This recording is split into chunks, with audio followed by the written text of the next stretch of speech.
ಅರೆಬೆಂದ ಶವದ ಗುರುತು ಪತ್ತೆ ಹಚ್ಚಿದ ತುಮಕೂರು ಪೊಲೀಸರು.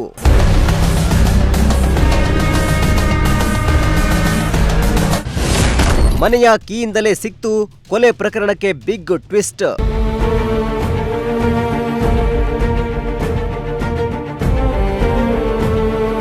ತುಮಕೂರು ಜಿಲ್ಲೆ ಚಿಕ್ಕನಾಯಕನಹಳ್ಳಿ ತಾಲೂಕಿನ ಅಶ್ರಿಹಾಳ್ ಗ್ರಾಮದ ಹೊರವಲಯದಲ್ಲಿ ಅರೆಬೆಂದ ಸ್ಥಿತಿಯಲ್ಲಿ ಪತ್ತೆಯಾಗಿದ್ದ ಮಹಿಳೆಯ ಶವದ ಗುರುತು ಪತ್ತೆ ಹಚ್ಚಿ ಅದು ಕೊಲೆ ಎಂಬುದನ್ನು ಸಾಬೀತುಪಡಿಸುವಲ್ಲಿ ತುಮಕೂರು ಪೊಲೀಸರು ಯಶಸ್ವಿಯಾಗಿದ್ದಾರೆ. ಕೊಲೆ ಪ್ರಕರಣವನ್ನ ಭೇದಿಸಲು ಹರಸಾಹಸ ಪಟ್ಟಿದ್ದ ಪೊಲೀಸರಿಗೆ ಅನೈತಿಕ ಸಂಬಂಧದಲ್ಲಿ ಉಂಟಾದ ಮನಸ್ತಾಪದಿಂದಲೇ ಮಹಿಳೆಯ ಕೊಲೆಯಾಗಿದೆ ಎಂದು ತಿಳಿದು ಬಂದಿದ್ದು, ಆರೋಪಿಯನ್ನ ಬಂಧಿಸಿರುವ ಪೊಲೀಸರು ಆತನನ್ನ ಜೈಲಿಗಟ್ಟಿದ್ದಾರೆ.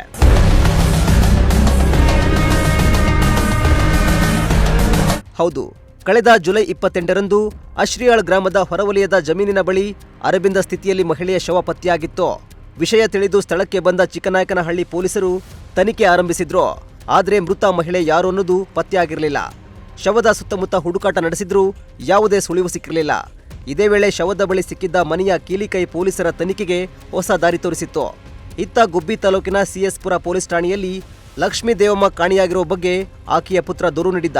ಈ ದೂರಿನ ಆಧಾರದ ಮೇಲೆ ಶಿರಾ ಡಿವೈಎಸ್ಪಿ ನೇತೃತ್ವದ ತಂಡ ತನಿಖೆ ಆರಂಭಿಸಿತ್ತು.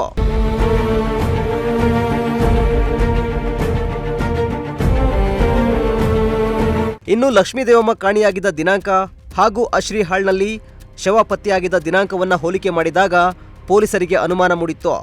ಬಳಿಕ ಶವದ ಬಳಿ ಸಿಕ್ಕಿದ್ದ ಕೀಲಿಕೈಗೆ ಹೊಂದಿಕೆಯಾಗುವ ಮನೆಯನ್ನ ಪರಿಶೀಲಿಸಿದಾಗ ಪತ್ತೆಯಾಗಿದ್ದ ಶವ ಲಕ್ಷ್ಮೀ ದೇವಮ್ಮ ಅನ್ನೋದು ಖಚಿತವಾಗಿದೆ.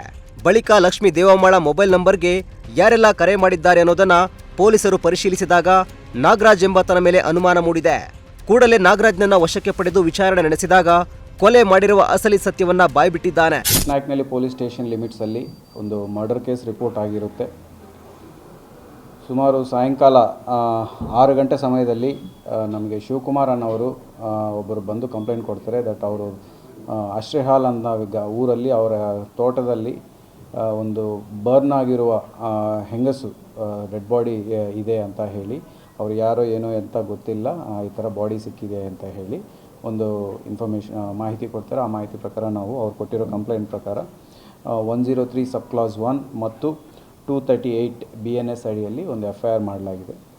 ಸೊ ಇಮಿಡಿಯೇಟಾಗಿ ನಾವು ಲೋಕಲ್ ಪೊಲೀಸರಿಂದ ಟೀಮ್ಸ್ ಫಾರ್ಮ್ ಮಾಡಿ ಚಿಕ್ಕನಾಯಕನಹಳ್ಳಿ, ಹನ್ನನ್ಕೆರೆ, KB ಕ್ರಾಸ್ ಪೊಲೀಸರಿಂದ ಟೀಮ್ ಮಾಡಿ ಮೊಟ್ಟ ಮೊದಲನೇ ಎಫರ್ಟಾಗಿ ನಾವು ಡೆಡ್ ಬಾಡಿನ ಐಡೆಂಟಿಫೈ ಮಾಡೋಕ್ಕೆ ಪ್ರಯತ್ನ ಮಾಡಿದ್ವಿ. ಆ ಎಫರ್ಟಲ್ಲಿ ನಮಗೆ ತಿಳಿದು ಬಂದಿರೋದು ಏನಂದರೆ, CS ಪುರದಲ್ಲಿ 4th ಆಗಸ್ಟ್ಗೆ ಒಂದು ಮಿಸ್ಸಿಂಗ್ ಕೇಸ್ ರಿಜಿಸ್ಟರ್ ಆಗಿರುತ್ತೆ. ಸೊ ಆ ಮಿಸ್ಸಿಂಗ್ ಕೇಸಲ್ಲಿ ರಿಜಿಸ್ಟರ್ ಆಗಿರುವ ಲೇಡಿ ಮತ್ತು ಇಲ್ಲಿರುವ ಲೇಡಿ ಒಂದೇ ಅನ್ನೋದು ನಮಗೆ ಪತ್ತೆ ಆಗುತ್ತೆ. ಸೊ ಅದು ಪತ್ತೆ ಆದ ನಂತರ ಅವರಿಗೆ ಯಾರ್ಯಾರು ಸಂಬಂಧದಲ್ಲಿದ್ದಾರೆ, ಏನು ವಿಚಾರ ಅನ್ನೋದು ನಾವೆಲ್ಲ ಇನ್ವೆಸ್ಟಿಗೇಟ್ ಮಾಡಿದಾಗ, ಲೋಕಲ್ SHO ಇನ್ಸ್ಪೆಕ್ಟರ್ ಮತ್ತು CS ಪುರ ಅವರು ಎಲ್ಲ ಇನ್ವೆಸ್ಟಿಗೇಟ್ ಮಾಡಿದಾಗ ತಿಳಿದು ಬಂದಿರೋದೇನೆಂದರೆ, ಆ ಲೇಡಿ ಸಹಚರರು ಅಂದರೆ ಫ್ರೆಂಡ್ಸ್ ಅಂತ ಹೇಳ್ಕೊಂಡು ಬಂದಿರ್ತಾರೆ, ನಾಗರಾಜು ಬಿನ್ ಲೇಟ್ ಹುಚ್ಚಪ್ಪ ಮತ್ತು ಇನ್ನೊಬ್ಬರು ಅವ್ರ ಅಕಂಪ್ಲೀಸ್, ಅವ್ರ ಜೊತೆಗಾರರು ನಾಗರಾಜು ಬಿನ್ ಕಂಬಯ್ಯ.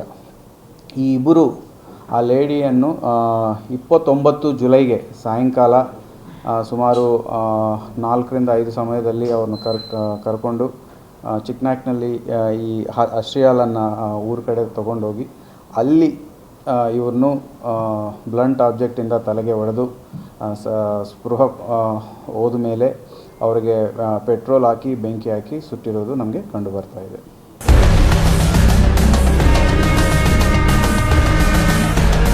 ಇನ್ನು ಲಕ್ಷ್ಮೀ ದೇವಮ್ಮಳಿಗೆ ಸುಮಾರು 6 ತಿಂಗಳ ಹಿಂದೆ ಸಹೋದರನ ಮಗನಿಗೆ ಹೆಣ್ಣು ಹುಡುಕುವುದಾಗಿ ಪರಿಚಯ ಮಾಡಿಕೊಂಡಿದ್ದ ನಾಗರಾಜ್, ಆದರೆ ಕೊಲೆಗೆ ಸುಮಾರು 15 ದಿನಗಳ ಮುಂಚೆ ಇಬ್ಬರ ನಡುವೆ ಹಣದ ವಿಚಾರಕ್ಕೆ ಮನಸ್ತಾಪ ಉಂಟಾಗಿತ್ತು. ಇದೇ ಕಾರಣಕ್ಕೆ ನಾಗರಾಜ್ ಕೊಲೆಗೆ ಸಂಚು ರೂಪಿಸಿ ತನ್ನ ಸ್ನೇಹಿತನ ಜೊತೆ ಬೈಕ್ನಲ್ಲಿ ಲಕ್ಷ್ಮೀ ದೇವಮ್ಮಳನ್ನ ಅಶ್ರಿಯಾಳ್ ಗ್ರಾಮದ ಹೊರವಲಯಕ್ಕೆ ಕರೆದೊಯ್ದು ಅಲ್ಲಿ ಆಕೆ ತಲೆಗೆ ಮರದ ತುಂಡಿನಿಂದ ಹೊಡೆದು ಕೊಲೆ ಮಾಡಿ ಸಾಕ್ಷ್ಯ ನಾಶಪಡಿಸುವ ಉದ್ದೇಶದಿಂದ ಶವದ ಮೇಲೆ ಪೆಟ್ರೋಲ್ ಸುರಿದು ಬೆಂಕಿ ಹಚ್ಚಿದ್ದಾನೆ ಎನ್ನಲಾಗಿದೆ. ಬಳಿಕ ಇಬ್ಬರು ಅಲ್ಲಿಂದ ಪರಾರಿಯಾಗಿದ್ದಾರೆ. ಈ ಲಕ್ಷ್ಮಮ್ಮ ಯಾರು ಮೃತ ಇದ್ದಾರೆ, ಅವ್ರ ರಿಲೇಟಿವ್ ಅವ್ರ ಅಣ್ಣಗೆ ಮಗಳಿಗೆ ಏನು ಅವ್ರ ಅಣ್ಣನ ಮಗಗೆ ಹೆಣ್ಣನ್ನು ಹುಡುಕ್ತಾ ಇರ್ತಾರೆ. ಈ ರೀತಿಯಾಗಿ ನಿಮ್ಗೆ ಯಾರಾದರೂ ಹೆಣ್ಣಿದ್ದೀರಾ ಅಂತ ಕೇಳಿ ಇವ್ರನ್ನ ಕೇಳಿದಾಗ ನನ್ನ ಮಕ್ಕಳಿಗೆ ಇನ್ನೂ ನಾನು ಮದುವೆ ಮಾಡ್ತಾಯಿಲ್ಲ, ಬೇರೆ ಎಲ್ಲಾದರೂ ಇದ್ದರೆ ಹೇಳ್ತೀನಿ ಅಂತ ಹೇಳಿ ಆ ವಿಚಾರವಾಗಿ ಇವರಿಬ್ಬರು ಒಬ್ರಿಗೊಬ್ಬರು ರಿಲೇಷನ್ಶಿಪ್ ಟಚ್ಚಲ್ಲಿ ಬರ್ತಾರೆ. ಆ ಟಚ್ಚಲ್ಲಿ ಬಂದಾದ ಮೇಲೆ ಇವರಿಬ್ಬರು ರಿಲೇಷನ್ಶಿಪ್ಪಲ್ಲಿ ಬಂದಿರೋದು ನಮಗೆ ಕಂಡು ಬರ್ತಾ ಇದೆ. ಸುಮಾರು ಒಂದು 6 to 7 months. ಅದೇ ಕಳೆದ ವರ್ಷ ಸುಮಾರು ದಸರಾ ಟೈಮಲ್ಲಿ ಇವರು ಊರಲ್ಲಿ ಏನೋ ಜಾತ್ರೆ ನಡೆದಿರುತ್ತಂತೆ. ಸೊ ಆ ಜಾತ್ರೆ ಸಮಯದಲ್ಲಿ ಇವರು ಮೊದಲ ಸಾರಿ ಭೇಟಿಯಾಗಿರ್ತಾರೆ. ಅದಾದ ಮೇಲಿಂದನೂ ಇವರು ಒಬ್ಬರೊಬ್ಬರ ಜೊತೆ ಸಂಪರ್ಕ ಇಟ್ಕೊಂಡು ಇದ್ದಿರ್ತಾರೆ.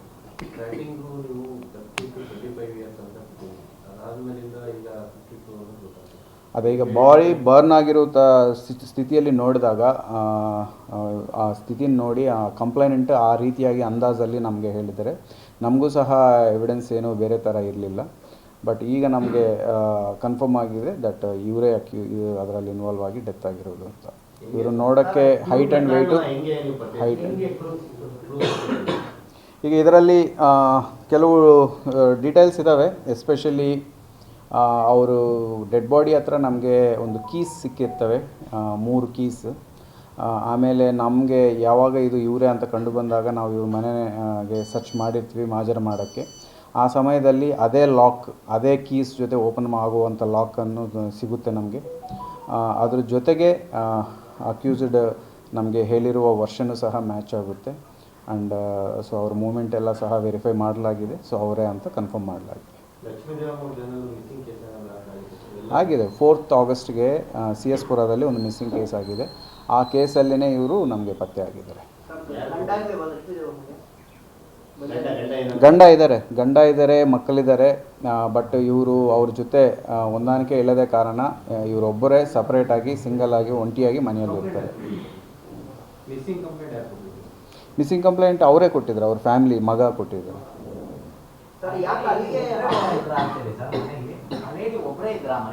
ಒಬ್ಬಳೇ ಇವರಿಗೆ ಆ ಫ್ಯಾಮಿಲಿ ಲೇಡಿಗೆ ಮತ್ತು ಅವರಿಗೆ ಇವ್ರ ಕಂಡಕ್ಟ್ ವಿಚಾರವಾಗಿ ಅಂದರೆ ಇವರ ನಡವಳಿಕೆ ವಿಚಾರವಾಗಿ ಅವರಿಗೆ ಇಶ್ಯೂಸ್ ಇದ್ದಾವೆ. ಅದಕ್ಕಾಗಿ ಅವರು ಜೊತೆಗೆ ಇರೋದು ಕಂಡು ಬರ್ತಾರೆ. ಸೊ ಈಗ ನಮಗೆ ಸದ್ಯಕ್ಕೆ ಬರ್ತಾ ಇರೋ ಮಾಹಿತಿ ಏನೆಂದರೆ, ಈ ನಾಗರಾಜ್ ಜೊತೆ ಸಂಬಂಧದಲ್ಲಿ ಇದ್ದಾಗ ಈ ಲೇಡಿ ಇನ್ನೊಬ್ಬರ ಜೊತೆ ಯಾರ ಜೊತೆ ಮಾತಾಡಿದ್ದಾರೆ ಅನ್ನೋ ವಿಚಾರ ಕಂಡುಬಂದು ಆ ವಿಚಾರಕ್ಕೆ ಇವನು ಬೇಜಾರು ಮಾಡಿಕೊಂಡು ಈ ಮರ್ಡರ್ ಮಾಡಿರೋದು ಕಂಡು ಬರ್ತಾ ಇದೆ.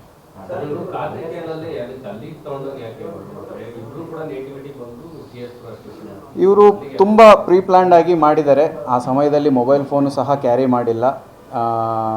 ಸೊ ಅದನ್ನು ಬೇಕಂತಲೇ ಮನೆಯಲ್ಲಿ ಮೊಬೈಲ್ ಬಿಟ್ಟು ಇವರು ಯಾವ ಜಾಗದಲ್ಲಿ ಇವರು ಮರ್ಡರ್ ಮಾಡಿದ್ದಾರೆ ಅವರಿಗೆ ಇವರು ಬೋರ್ ಡ್ರಿಲ್ ಮಾಡೋಕ್ಕೆ ಹೆಲ್ಪ್ ಮಾಡಿರ್ತಾರೆ. ಸೊ ಆವಾಗ ಇವನು ಆ ಜಾಗ ನೋಡಿಕೊಂಡು ಬಂದಿರ್ತಾನೆ. ಸೊ ಹಾಗಾಗಿ ಆ ಜಾಗ ಅದನ್ನು ನೋಡೋಕ್ಕೆ ಅದು ಜಂಗಲಲ್ಲಿ ಥರ ಇರುತ್ತೆ. ಯಾರು ಸುತ್ತಮುತ್ತ ಜನಾವಾಸ ಯಾವುದು ಜಾಸ್ತಿ ಇಲ್ಲ. ಹಾಗಾಗಿ ಅಲ್ಲಿ ಮಾಡಿದರೆ ಯಾರು ಗುರ್ತಿಸಲ್ಲ ಅಂತ ಹೇಳಿ ಇವನು ಅಲ್ಲಿ ಕರ್ಕೊಂಡೋಗಿ ಮರ್ಡರ್ ಮಾಡಿರೋದು ಕಂಡು ಬರ್ತಾ ಇದೆ.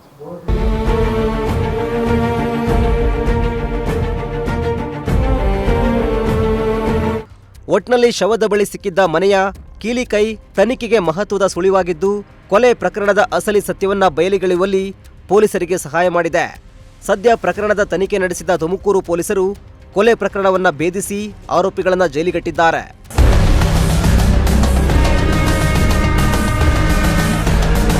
ಕ್ಯಾಮರಾ ಪರ್ಸನ್ ರಾಕೇಶ್ ಜೊತೆ ದೀಪಕ್, ಪ್ರಜಾಶಕ್ತಿ ಟಿವಿ, ತುಮಕೂರು.